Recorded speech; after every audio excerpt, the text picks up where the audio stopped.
Ce soir, on va faire un tout petit peu d'histoire, 15-20 minutes, à savoir l'écriture que nous avons, d'où elle vient.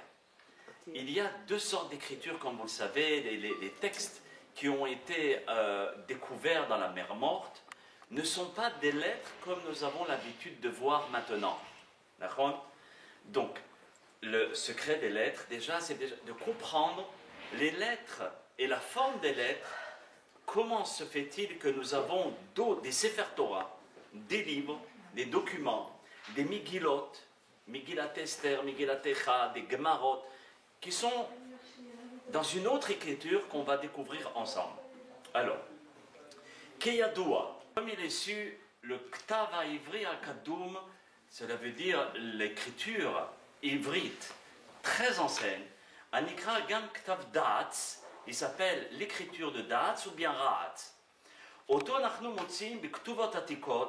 Cette écriture-là, nous le trouvons aussi dans des actes de mariage très anciens. Au Matbeot, il y a aussi des pièces de monnaie qui étaient à l'époque de Hachamim, Zichronam Libracha, à l'époque du premier temple, en l'an moins 565, etc. Alors, ceci est l'écriture Akadoum. Quand vous regardez les textes et les écrits de la mer Morte que nous avons découvert, ce sont ces lettres-là que nous avons découvertes dans les parchemins et dans les livres. Alors, est-ce que c'est ça l'hébreu ancien, ou bien est-ce que c'est le nôtre? Et que tous les cours que je vais vous donner, c'est en quelque sorte du bluff, parce que ce n'est pas la vraie écriture. Parce que toutes les écritures ainsi, d'accord, ça c'est Aleph, Bet, Gimel, Dalet, He, Vav, Zayin, vous voyez, il n'a aucun rapport avec le Zayin de Het, Tet, Yud, Chaf, Lamed, Mem, Nun, Samer, Ayin, Pe, Tzadeh, Koufresh, Shintav. Donc aucun rapport avec notre écriture. Maintenant, Gam le'achar Horban Bayit Sheni, même après le deuxième temple, la destruction du deuxième temple, Ishtamshu Bektav Ivri Atik, on utilisait cette écriture dont nous avons vu ensemble. Venim Tseu Matbeot Abimemeret Bakorba. Et on a vu aussi on a trouvé des pièces de monnaie, où sur ces pièces de monnaie, ce n'était pas écrit dans l'hébreu, dont je vais vous enseigner et vous expliquer les prénoms et la valeur des lettres et la manière dont c'est écrit. Donc, regardez les pièces, on voit très bien, ça c'est des pièces à l'époque de Bar Korba. Donc ça remonte très loin. C'était des écritures qui n'est pas la nôtre. Alors, est-ce que l'hébreu que Dieu avait donné dans les 10 commandements, c'est cet hébreu-là, ou bien c'est l'hébreu que nous avons à présent?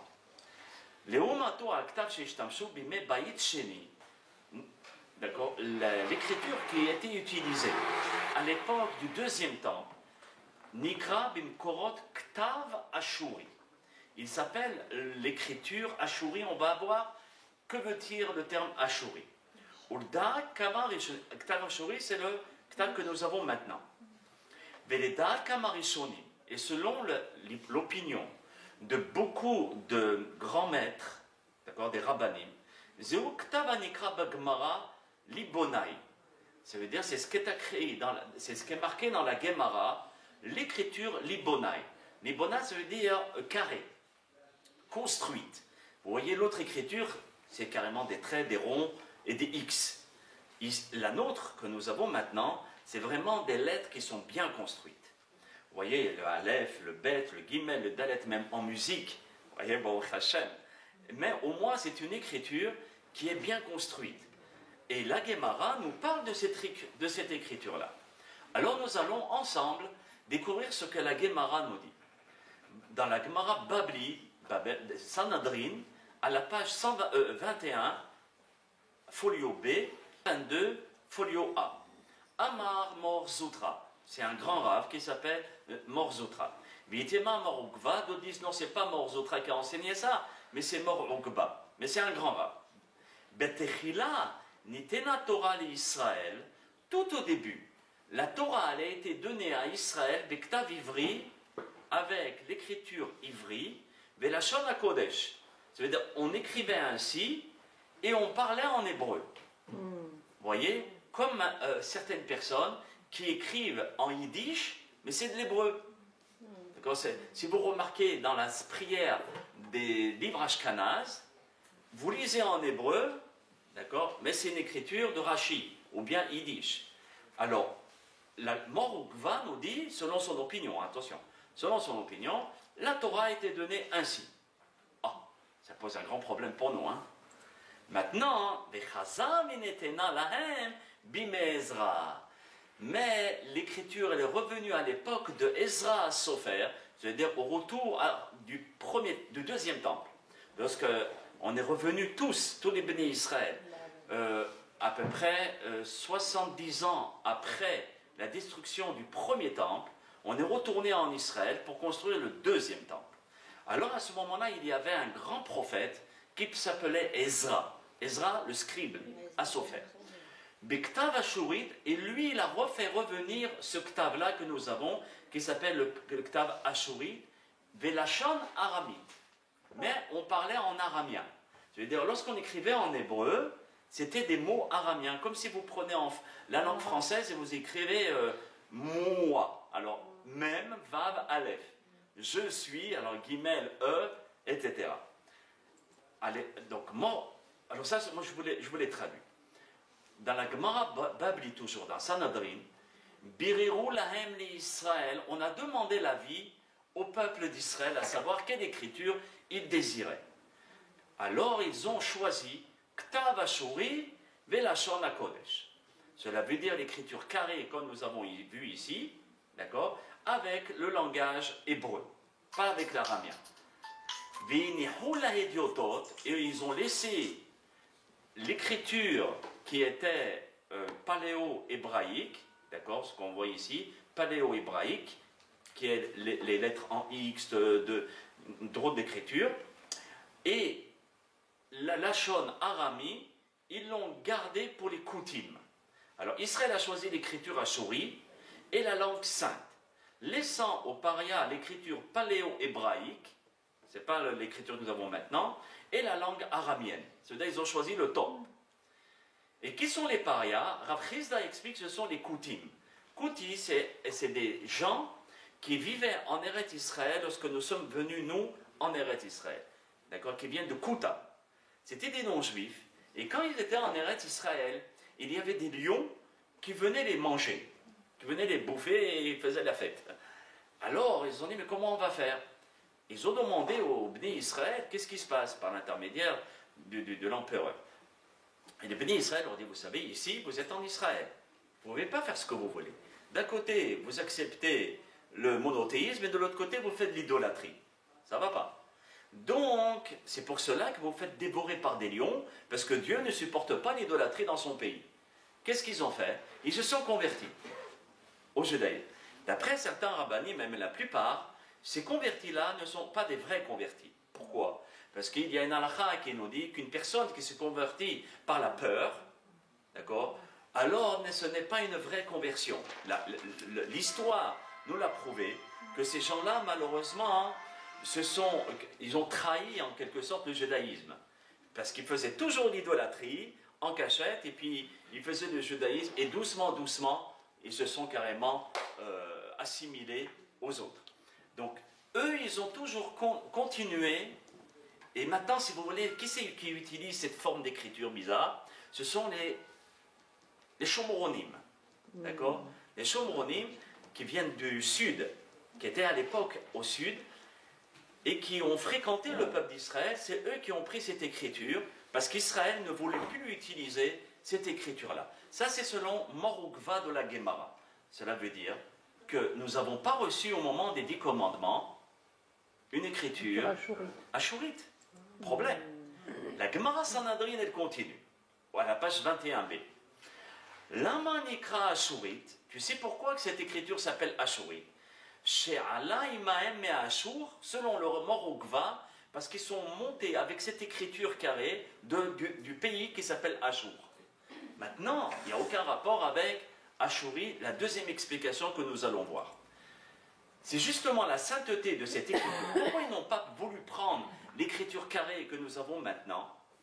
Parce que la sainteté de cette écriture et la charge énorme de messages secrets qu'elle véhicule, qui a fait, selon Rabbi aussi, que le peuple juif, dès le moment où la Torah leur a été donnée, a préféré conserver l'écriture paléo-hébraïque, c'est-à-dire pas l'écriture carrée que nous avons maintenant, même pour ces textes sacrés. C'est-à-dire les Sifrei Torah étaient écrits en paléo-hébraïque.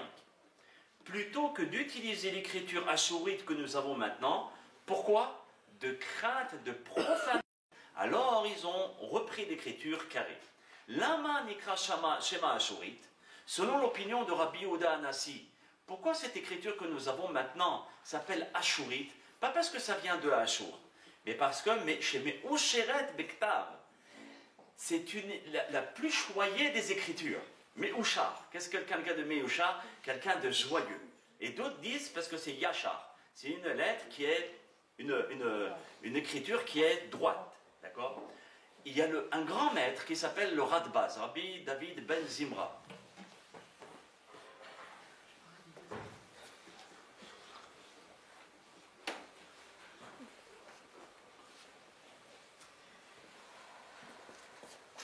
Rabbi David ben Zimra, il apporte une preuve, d'après la logique, et par rapport à la Gemara, qu'en réalité nous avons véritablement reçu les lettres carrées. Pourquoi?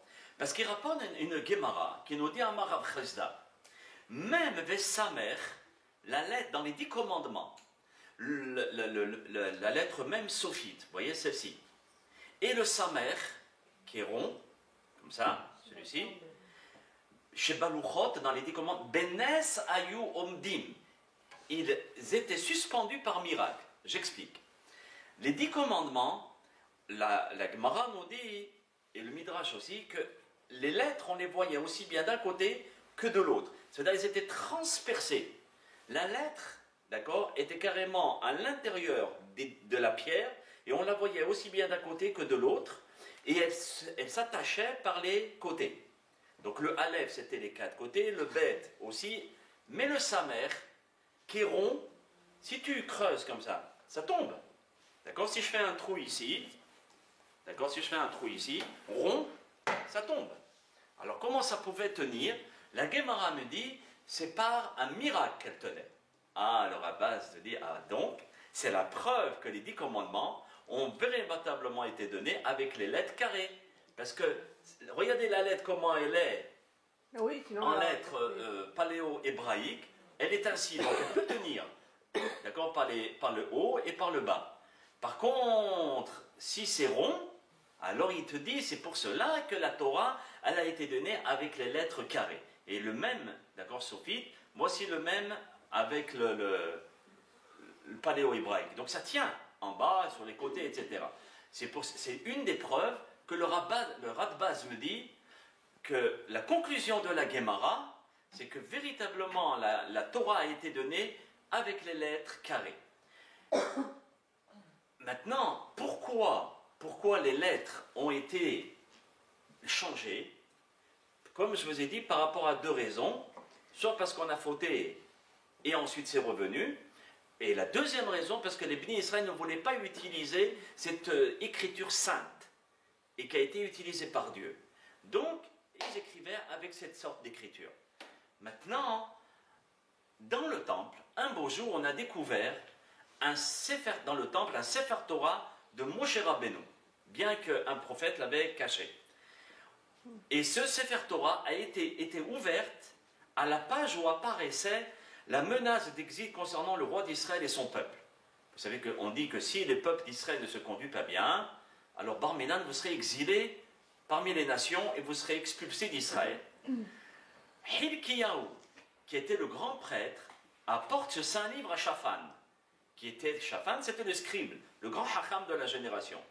Et c'est seulement Shaphan qui va pouvoir lire au roi Yoshiyahu, qui était un roi très juste, qui accomplissaient la volonté d'Hachem. Et donc il a pu lire et comprendre ce qui était marqué dans ce Sefer Torah, à savoir l'annonce de la fin du premier temple. Si vous ne changez pas de comportement et que vous continuez à pécher, vous serez expulsés du pays. Malheureusement, le peuple d'Israël n'a pas écouté et ils ont été expulsés. Mais on voit que personne n'était capable de lire cette écriture. Pourquoi il a fallu faire appel au scribe Shaphan pour effectuer cette lecture? C'est un Sefer Torah. A priori, tout un chacun est en mesure de lire la Torah. À plus forte raison, un grand prêtre. Comment un grand prêtre ne sait pas lire l'hébreu? Si l'on admet que durant toute la période du premier temple, voire immédiatement au moment du don de la Torah, l'écriture ashourite a été mise de côté. D'accord? Elle a été mise de côté, comme je vous ai dit, ou bien délaissée, et que seules quelques personnes de haut niveau la connaissaient, comme Shaphan. Shaphan, qui était un grand scribe, a reçu de son père, de son maître et de son maître, jusqu'à Moshe Rabbeinu, l'écriture carrée que nous avons maintenant. Mais à l'époque, ce n'était pas tout le monde qui savait lire l'écriture que nous on sait lire. Chose que maintenant, on ne sait pas lire l'écriture qu'eux ils savaient lire. Le retour à l'écriture ashourite, cette Sili, serait annoncé au moment où le roi Balthazar, voit une main écrite, d'accord, avec une écriture très bizarre sur le mur. Une inscription, d'accord, où personne n'était capable de déchiffrer. Et aucun juif présent était capable de lire cette écriture-là, qui était sur le mur par la main d'un ange. On fera appel à Daniel, qui se trouvait à l'époque avec Nebuchadnezzar, etc. L'un des membres de la grande assemblée, pour qu'il puisse décrypter cette écriture et le message. Ce qu'il parviendra à faire sans difficulté. Donc lui savait lire, Daniel, cette écriture comme Shaphan. Parce que les scribes de l'époque, ou les grands maîtres de l'époque, n'ont pas oublié cette écriture. Et parce que cette écriture, que l'on désignera étant ashourite, d'accord, qu'il connaissait pour l'avoir reçu lui aussi de maître à disciple. Et le fait que l'ange a écrit sur le mur du royaume, d'accord, ce message, avec des lettres carrées comme ici, il l'a fait avec cette écriture pour prouver que les temps étaient revenus de généraliser son utilisation. Ça veut dire que l'ange, s'il a écrit maintenant avec les lettres carrées, chose que les Béné Israël n'utilisaient pas, c'était le signe de l'ange en disant stop, n'utilisez plus l'écriture qu'on a découvert dans les parchemins de la mer Rouge, etc. Mais qu'il faut utiliser les lettres carrées. Cela veut dire, si quelqu'un vient vous dire non, c'est pas vrai, tout votre cours, c'est du bidon. D'accord? C'est du bidon et ça ne tient pas la route. Parce que l'écriture, elle était carrément avec le paléo-hébraïque. C'est Michael? C'est le cours. C'est paléo-hébraïque. D'accord? Vous lui direz, vous avez raison, Dieu a donné en lettres carrées, et les 10 commandements étaient en lettres carrées, et le Radbaz apporte la preuve que c'était vraiment lettres carrées par rapport à la preuve de Samer et même Sophite, qu'ils ne peuvent pas tenir. Si c'était en pélo-hébraïque, pourquoi la Gemara va me dire qu'ils étaient suspendus par miracle? C'est une Gemara qui ne sert à rien. Par contre, les Bnei Israël ont utilisé l'écriture paléo-hébraïque, et non la nôtre, par respect. Ça marche? C'est une Gemara très complexe. Là, je voulais simplifier, mais c'est un débat dans la Gemara pour prouver vraiment que l'écriture est celle qu'on utilise maintenant. Et que si l'ange l'a écrit sur les murs du royaume, d'accord, à Balthazar, c'était pour prouver que maintenant, stop, il ne faut plus utiliser cette ancienne écriture. C'est la décision que prendra par la suite le fameux prophète que je vous ai dit, Ezra. Ezra a mis beaucoup de takanot dans le peuple d'Israël quand il est revenu pour reconstruire le deuxième temple. De lire la Torah, le Shabbat, le lundi et le jeudi. 2, qu'un homme n'a pas l'obligation d'aller au mikvé tous les jours, chose qu'avant ils étaient obligés à l'époque du temple. Beaucoup de takanot comme ça. Et une des takanot, il a remis l'écriture carrée en place. D'accord? Donc les téphilines, les mezuzot et les sifrei Torah vont reprendre leur écriture. Tané Rabbi Yossi Amar, tellement Ezra, sauf faire, il était important aux yeux de Dieu. Rabbi Yossi nous dit dans la Gemara, Ra'ouyaya Ezra, Shetinaten Torah aliado. Ezra, il était tellement important aux yeux d'Hachem qu'il aurait pu recevoir la Torah et transmettre la Torah au peuple d'Israël. Il malait le kadbou Moshe. D'accord? Si Moshe ne l'avait pas devancé, lui, il aurait été apte à transmettre la Torah tellement c'était un grand maître. D'accord? Au fil des vrais accords, donc maintenant la conclusion générale de tous les hachamim, même de Morokba, qui disait que les 10 commandements n'ont pas été donnés en Ktav Ashuri, des vrais accords, tout le monde a reconnu après des pages et des pages de discussions, chez Baluchot ou Ktav Ashurit.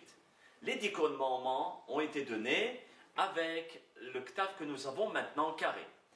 Qui l'on et la Ktav chez l'Israël. Quand est-ce que les Hachamim discutent? C'est quelle écriture le peuple d'Israël utilisait. D'accord? Chez l'Israël, Raoui Sheye Ivri. Parce que l'écriture du peuple d'Israël, c'est normal qu'elle soit ivri. Aval Ktav chez la Kadosh Baruch. Ivri, ça veut dire l'écriture paléo-hébraïque. Mais l'écriture d'Akadosh Baruch Hu, qu'il a écrit dans les Luchot, En Safek Shaya Ktav Biktav Mishubar. Il n'y a pas de doute que c'était l'écriture, le top des écritures, Mishubar, qui est très important. D'accord?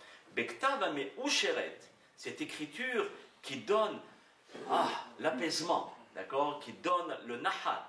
Sheken Haya Gam Ken Ktav, Shekatav Amalach, et dont ça a été l'écriture que l'ange a écrit sur les murs. Et pourquoi les gens étaient incapables de déchiffrer?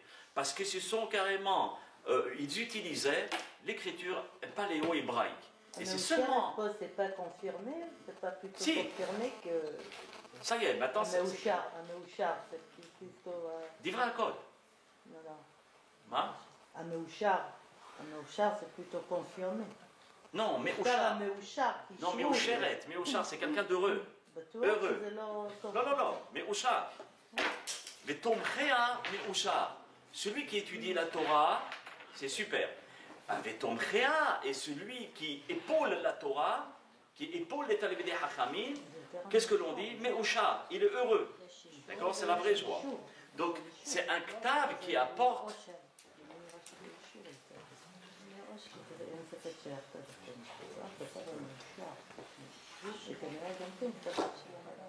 C'est un ktav qui apporte la joie à chacun d'entre nous.